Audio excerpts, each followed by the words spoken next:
RUGBYMag.com, the official voice of rugby.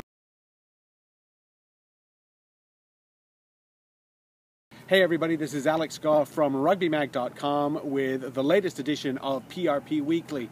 And we had another slate of very exciting and very close games. Once again, a lot of close games in this new competition, chief of which would be Belmont Shore 29-28 over Santa Monica. Santa Monica, he seems to be a little bit snake bit this season, in fact. But we also had a few other closer games. San Francisco Golden Gate beating Glendale by just about a try, although it was seemed to be in the bag for Golden Gate early on, and then Ombak 28-12 over Olympic Club.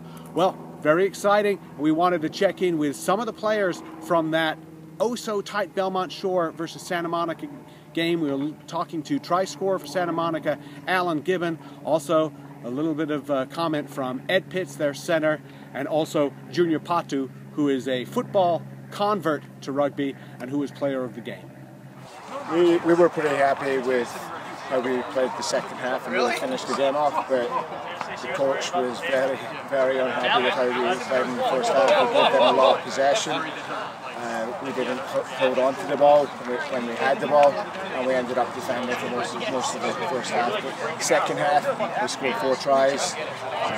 We took our opportunities, and we were just disappointed that we couldn't finish it off. That seemed like it came down really close at the end. Is there anything you're going to try to take away from this game going forward with the rest of the season? Yep, we scored some really good tries. Some guys made some very good plays going forward, but we also had some big mistakes as well. We have to focus on those. We've got to get together as a team and make sure we just secure possession and really just focus on doing the simple things for the rest of the season.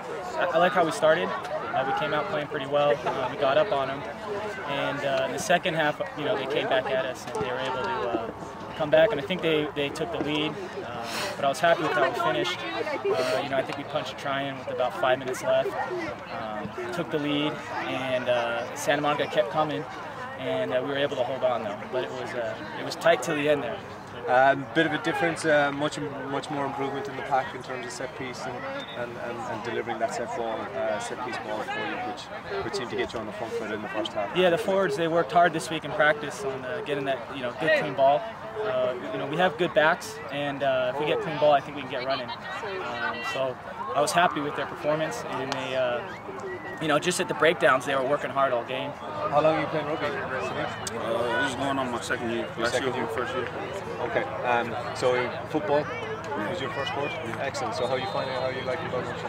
I love it. I just need to kind of learn the rules of the game. But once I get a little bit more structure, a little more detail and positioning and how it works, and I'm trying to get it as second nature like I do with football. So it's a learning process, but it takes time. So get there. You seem to be getting good gain line on a lot of those carries. This is something that you kind of enjoy doing. It seems like you enjoy it out there.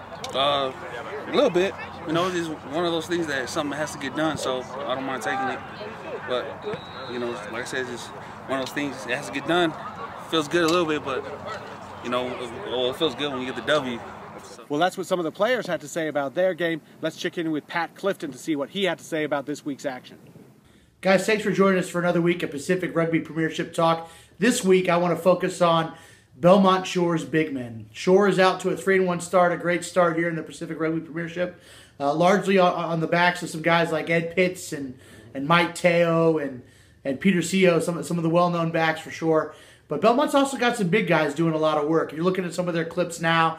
You got Bryce Schilling, number 1, playing loose head for Belmont, who makes a nice open field tackle that you're going to get to see to make some nice hard crash runs.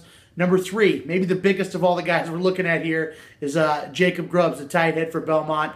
Very big guy, pops off your screen. You can tell he's stretching the limits of that tight white jersey. But he makes some good moves here. He makes an tackler assist on the scrum half that you're looking at. He steals and poaches that ball and reverses possession.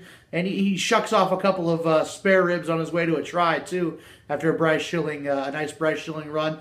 And then the lock you're getting a look at, that's Simeone Cooley, big number 5 with the long dreads. He made some nice hard crashes for Belmont, too. So as a big guy myself, I really appreciate the play of some of those guys get around the park and do different things. And Belmont's got 3 of them who are pretty darn good. Now, we like to show a lot of tries in our highlights on the Rugby Mag YouTube channel, but it's also fun to see how teams sort of get out of trouble. And here's a little bit of a look at how 2 teams got themselves out of jail. One a good example, one a not so good example. So first of all, let's look at the good example, San Francisco Golden Gate. Kind of a shaky pass, and they wanted to set up that kick out of the 22. Doesn't work out, but you see how they consolidate, they get some go forward, recycle that ball, kick to touch. That's the good way. Now let's look at sort of the shaky way. In Glendale in the same game, try to handle it by throwing the ball around a little bit, just sort of playing hot potato. And as you can see, they didn't really have a plan, and the ball ended up going into touch and ended up with a quick line out for Golden Gate and a try in the corner.